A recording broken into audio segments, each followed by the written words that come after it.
নমস্কার বন্ধুরা, রকমারি রন্ধনে প্রত্যেককে স্বাগত। আজ আমি বানাবো হচ্ছে পুজোর বাড়ি যেন বাঁধাকপির ঘন্ট তৈরি করা হয় ঠিক সেইভাবে বানাবো। অত্যন্ত সুন্দর পদ্ধতিতে, সহজ পদ্ধতিতে এবং খুবই সুস্বাদু। সম্পূর্ণ নিরামিষ হবে এবং খেতে অত্যন্ত সুস্বাদু হবে। দেখুন, এই বাঁধাকপিটাকে একদম ঝিরিঝিরি করে আমি বাঁধাকপিটাকে কেটে নিয়েছি। আচ্ছা, আর হচ্ছে এখানে আমি আলু কেটে নিয়েছি। আলুটাকে চারফালা করে আলুটাকে আমি ধুয়ে নিয়েছি। আর এবার আমি যেটাকে করবো, বাঁধাকপিটার মধ্যে আমি 1 চামচ নুন দিলাম। নুন দিয়ে বাঁধাকপিটা মাখিয়ে নেবো। এই নুনটা কিন্তু পরে কিন্তু যখন আমি রান্না করবো নুনটা কিন্তু অনেকটা কমিয়ে দেবো কিন্তু। এবার বাঁধাকপিটা আমি নুন দিয়ে সুন্দর করে মাখবো। যত চটকে চটকে মাখবো তত কিন্তু বাঁধাকপির থেকে নিজস্ব একটা ভেতরের জলটা আছে ওইটা বেরিয়ে যাবে। দেখুন বন্ধুরা, বাঁধাকপিগুলো একদম নরম একদম মতো হয়ে গেছে। এবার আমি যেটা করব, একটা কাপড়ের মধ্যে আমি একটা সুতির সাদা ন্যাকড়া নিয়েছি। এবার এগুলো এর মধ্যে দেবো বাঁধাকপিগুলো। এই খাটনিটা একটু যদি করতে পারেন খেতে এটা অনন্য সুন্দর হবে। যে পুরোনো স্টাইলে এই সিদ্ধ করলাম এ করলাম সেটা না, এটা একটু এইভাবে যদি একটা দিন কষ্ট করে করার ভিডিওটা দেখুন, এইটাই খালি, আর কিচ্ছু ব্যাপার নেই। এবার তো 5 মিনিটে রান্নাটা হয়ে যাবে।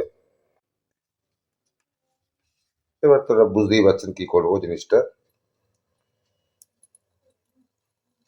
এই যে, এরকম করে টিপে দেখো কত জল বেরোচ্ছে। ঠিক আছে, আমার হয়ে গেল।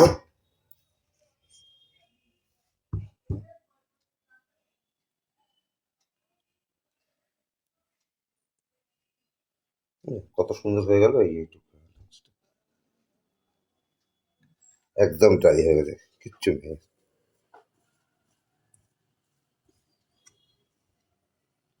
এবার আমি মূল রান্নায় চলে যাচ্ছি।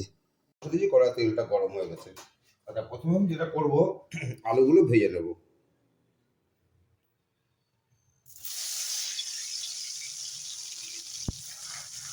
আলুগুলো একটু লাল করে ভেজে নেবো।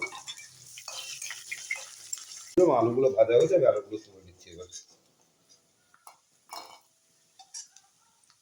তেজপাতা ফোড়ন দিচ্ছি, আর গোটা গরম মশলা দিলাম, 2টো এলাচ, 2 টুকরো দারচিনি আর 4-5টা লবঙ্গ দিয়ে দিচ্ছি। আর একটু গোটা জিরে ফোড়নটা দেবো। আমি এবার দিয়ে দিলাম।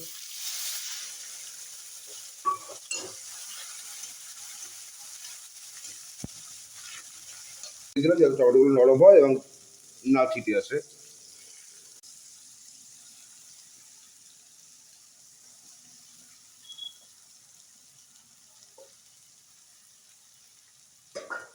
কাঁচা লঙ্কা আদা বেটে রেখেছিলাম, এটা দিয়ে দিচ্ছি। এবার ধনে গুঁড়ো দিচ্ছি, 1 চামচ জিরে গুঁড়ো দিচ্ছি, আর 1 চামচ কাশ্মীরি লঙ্কা গুঁড়ো দিলাম, 1 চামচ হলুদ দিলাম, মিষ্টি দিলাম। নিরামিষ রান্না একটু মিষ্টি হলে ভালো হয় খেতে। খুবটা দিয়ে দেবো। ইসলাম প্রথমে সেটা মাথায় রেখে নুনটা কিন্তু একটু কম দিতে হবে। হ্যাঁ, একটু নুনটা কম দিতে হবে। শাহি গরম মশলা দিচ্ছি আমি।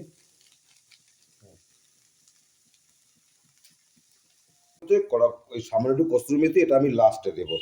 অন্য রান্নাটা প্রথমে দেয়, এটা আমি শেষে দেবো কসুরি মেথিটা। ঘি দিয়ে দেবো এর মধ্যে, ঘি দিলাম। বন্ধু বাড়িতে বন্ধুরা অবশ্যই রান্নাটা করবেন, কিন্তু করে কেমন লাগলো আমাকে জানাবেন। আলুগুলো একটু এর সঙ্গে মাখিয়ে দিলে একদম পুরো গায়ে গায়ে লেগে থাকবে, আর দেখতেও সুন্দর লাগবে। অসম্ভব ভালো খেতে হয়েছে বন্ধুরা। গ্যাসটা এবার অফ করে দেবো। দেখুন বন্ধুরা, আমার নিরামিষ বাঁধাকপি ঘন্ট কিন্তু পুরোপুরি রেডি কিন্তু।